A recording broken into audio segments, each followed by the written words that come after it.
Guys, is Enzo Ferrari turning over in his grave right now? The new Ferrari F80 just came out. Let's talk about it. What's up, guys, and welcome to Fresh Roots Exotic Cars. On this channel, we talk everything car, reviews, insights, high-octane adventures, and more. Today, we're going to talk about the new Ferrari F80, the new Ferrari hypercar, if you will, the successor to the LaFerrari. It just came out, the Ferrari F80. And guys, my first reaction, it's not a good one. So guys, I read a quote from Enzo Ferrari, and it said, aerodynamics are for those that don't know how to build big enough engines.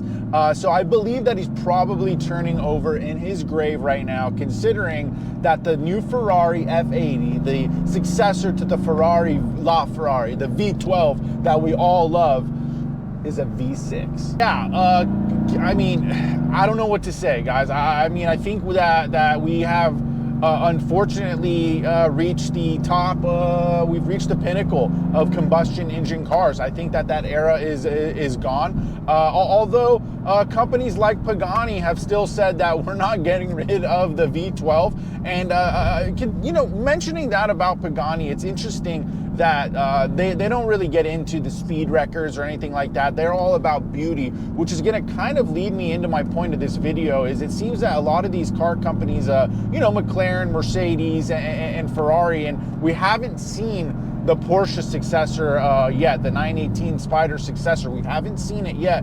But well, my guess is that these guys are just chasing numbers at this point. The beauty has gone away, the design has gone away, and that's kind of what allowed us all to fall in love with these car brands, was the beauty of them. Not to mention that they're high performance cars. We don't care about 1,000, 1,200 horsepower. It's not usable unless you're going to the track. And if you're a track nut, you can just go buy a race car. So I just don't get it. I think it's just like, you know, it's for the stats sheet. You know, the Mercedes one, I don't like how it looks either. You know, the Ferrari F80, I don't like how it looks. I don't like the fact that there's a V6 in it. I know it's not a regular V6, and I'm sure it screams, and I'm sure it sounds really good. And maybe this is going to be one of those cases like the Ford GT. When it came out, you know, people were a little reluctant at first, but now it's a legend. So I'm not going to say that it doesn't sound good. It's just it's not going to beat a V12, right? It's not going to beat the V12 scream out of a LaFerrari. There's just no way. So I'm not a fan. And again, with Pagani, they've always kept with the beauty of things. I think that they would rather have a second slower around any track, but to have a beautiful, well-sounding car. I even read a quote from Hamilton one time talking about his Pagani, saying that it was the most beautiful sounding but worst handling car that he ever owned. I guess it was just a scary car. So I don't know, guys. I think that we've reached the top, and once you've reached the top of anything, the only way to go is down, guys. And I think that's what's happening, at least from an aesthetic point of view, in my opinion. Now, of course, there's going to be people out there that are absolutely in love with the aesthetic of the new Ferrari F80. As of right now, I'm not one of them. The McLaren W1 is starting to grow on me now that I've seen it around a couple racetracks and things like that, but I don't think it looks better than the P1, and I don't think that my mind is going to change on that, regardless even if it was triple the horsepower. That's just not usable horsepower, guys. I mean, 500 horsepower is enough for the streets. You know, you don't need anything more than that. Get a tune, get the torque in the low end, and you're fine. You're going to have a fun, fast car. So I think that they're just chasing horsepower at this point.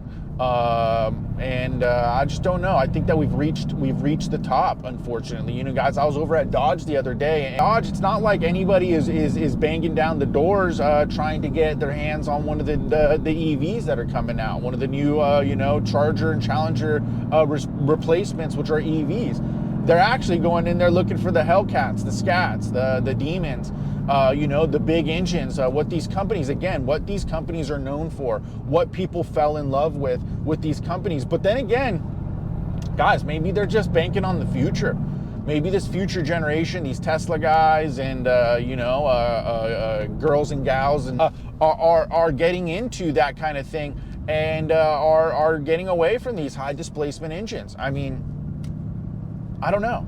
I mean, Dodge had an 8-liter in the Viper, right? I think an 8.4 in the Viper ACR, but when it first came out, the Viper had an 8-liter V10. back in the 90s, and now we're going to these V6s, you know, hybrid. We don't care about the horsepower. At this point, we don't care about the horsepower, you guys. I mean, 800 horsepower is fine, 700 horsepower is fine. You know, I say that all of that, you know, about hybrid and all that, even though I'm in love with the McLaren P1, but it still has a V8 in it, right? So it still sounds really good. It does have a hybrid assist, and it is an extremely fast car. I think that's something that I can get with in the future, is these hybrid iterations. But not a V6. I just can't do it. I don't know. There's something about it. It just bothers me. Guys, let me know what you think. Am I going too far? Is Enzo sitting there telling me to calm down from the heavens?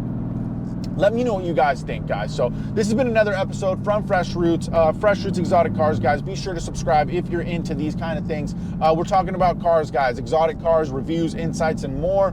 Stay tuned. We got a lot coming your way. Got a couple mods, got another car hopefully going to be adding to the channel here real soon. Got a steering wheel that should be coming in any day, an LED shift light carbon steering wheel for my AMG GTS. We're going to be doing a little review on the wrap and how that is holding up, guys, and how to maintain a car with a wrap. And we're just going to have some fun on this channel, guys. Thanks for watching. Catch you on the next one. Much love.